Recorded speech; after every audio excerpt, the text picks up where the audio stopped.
Good morning, welcome to Mr. Storytime. We're continuing the thing. Got the next chapter is beard down to his belly button. So, you took your time, announced Myrtle, who was slumped on the sofa watching cartoons. Oh my goodness me, are you all right, dearest? Yelled the worried Mrs. Meek as she rushed into the room. Yeah, I'm fine, replied the girl. No, not you, my heavenly angel. I meant father. Just one look at him was enough to make Mother burst into a river of tears. Boo-hoo-hoo, poor you. It was true, Mr. Meek did not look his best. The man of the house had been gone for months. Now he was as skinny as a rake, and his beard reached down to his belly button. Since he'd thundered through the roof and ceiling of the living room, he was plastered from head to toe with dust. The most striking thing of all was that, unbelievably, he still had a fairy ball stuck to the end of his finger, even though it had now deflated back to its usual size. Please don't cry, Mother, said Father as he wobbled to his feet, for this is a happy day. Behold. Slowly he lifted his finger in the air. Look what I have for our darling daughter. Mrs. Meek looked on in awe at this new heroic Mr. Meek. Now she was crying tears of pride. Yes, continued Mr. Meek. You see him with the thing on the end of his finger. Your father has successfully completed his deadly mission, all the way from the deepest, darkest, jungliest jungle. I bring you this, a thing! Myrtle looked away from the television set for a moment and glanced at it before uttering, I've already got one. Poor Mr. Meek. Now, next part of the book is part 4, and it's called Big Thing and Little Thing. The first chapter is How We Laughed. Needless to say, Mr. Meek could not believe his ears. What do you mean, I've already got one? A thing, stupid, said Myrtle. Already got a thing. The girl pointed to a little cage in the corner of her room. Look, dummy. In a state of shock, Father paced over and peered through the bars. There, nestling in some torn-up newspaper, was indeed a thing, blinking with its one little eye. Where on earth did you get this from? He spluttered. Pet shop. Pet shop? Yeah, are you deaf? I just said that. Father looked over to Mother, who nodded her head. I'm so sorry, darling, began Mother, her face still wet with tears. But you'd been gone so long that with a heavy heart I'd all but given up hope of you ever returning. We thought you snuffed it, added Myrtle. Charming, replied Father. So I thought there was no harm in seeing if I could get a things from somewhere, especially as Myrtle began, how can I put this politely? She began kicking off. I gave Mum a bog wash, chuckled Myrtle. My hair needed washing anyway, and would you believe it, continued Mother, wincing at the memory.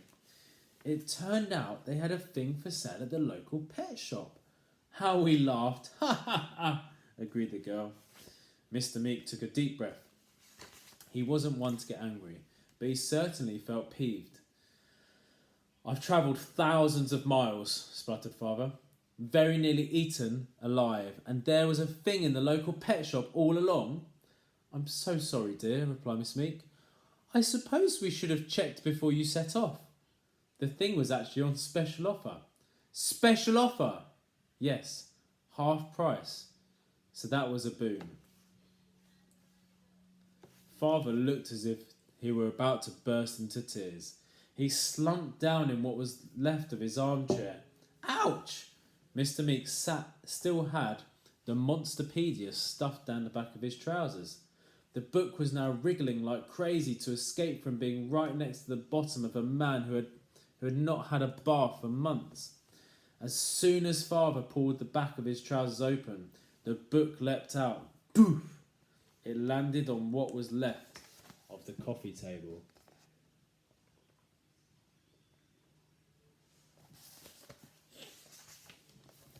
Its leather cover had now had buttock prints on it. You can see the before and the after, the buttock prints. Mr. Meek looked down at his finger. Despite everything, the thing was still attached to it and looking up at him with hate in its one eye. Then the strangest thing happened. The man began to laugh.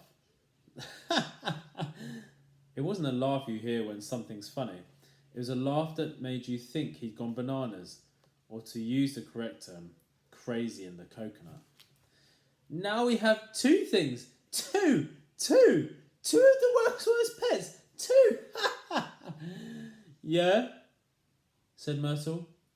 I already got one. I don't want another one. Don't be impolite to your father, my perfect angel, prompted Mother. Shut your cake hole, snapped the girl. Mrs. Meek fell silent. Take it, pleaded Father as he held up his finger.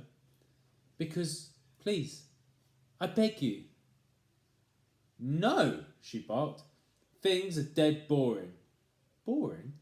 Yeah, they don't do nothing. I thought it was going to destroy the whole house, but instead it just rolls around like a fat furry egg. Mr. Meek was defeated. Then please, can someone at least help me get this blasted thing off my finger? The pain is excruciating. Yes, of course, my darling, replied Mother. Myrtle, would you be a dear and help me pull the thing off your father's finger, please? No, snapped the girl. You do it, you lazy old moo. The lady sighed just before grabbing the thing with both hands. The creature's eyes swiveled round to give her a dirty look. Heave, ordered Mr. Meek. Mrs. Meek did her absolute best, heaving, but the thing did not bunch an inch. Heave! Again, nothing. Heave! Nothing. The poor lady was pooped. I'm so sorry, Father, but I'm all heaved out, she sighed. Father had an idea. Have you got any custard creams in the house? No, replied Mother. Not one. We did have a whole tin, but the thing scoffed them all in seconds. That gave Father an idea. Then they must be the only way to get this wretched thing off, he announced with a... He paused for effect. Biscuit! Okay, next chapter, which we'll read tomorrow, is being British. I wonder what being British means. Alright, thank you for listening, and again I'll be back tomorrow. See you later.